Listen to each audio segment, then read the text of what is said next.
In this video, we're going to go over the instructions to complete the second week of our course. Alright, so first under Learning Resources, so far I have posted 2 videos and one website that contains more readings and practice problems.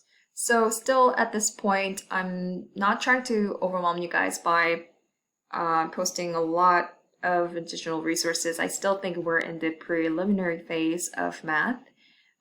So unless you want me to, then please do shoot me an email. But I'm gonna try to keep it as minimal.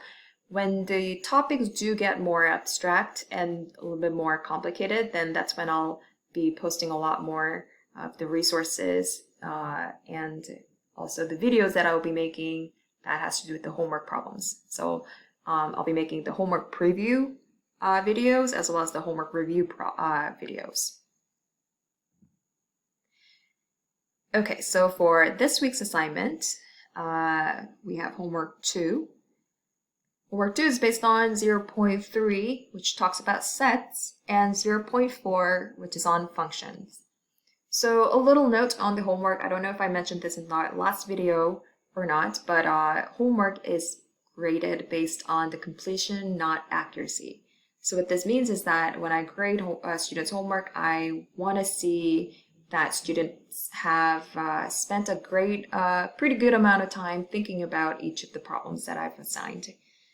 This means that if a student turns in a blank paper or just the answers to the problems, I can't give you guys any credits for those. It's because most of the problems that I do assign, I try to assign the ones that has the solutions to it, or neighboring problems, similar problems that do have the solutions at the back of the book, so that you guys can do the work and check your answers.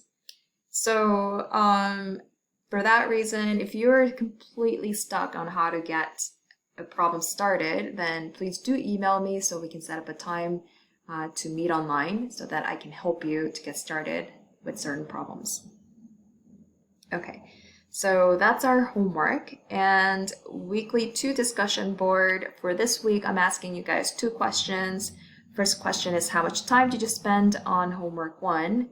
Second question is, on a scale of 1 being very easy to 5 being very hard, what was the difficulty level of homework 1? So these 2 questions will help me going forward with the online planning, because I don't know at this point if I'm assigning too much work or not too much work for my students. Okay, so by you answering these 2 questions, you do get attendance credit. So please do both of these by this Sunday. That's September 13. By midnight, so 11:59.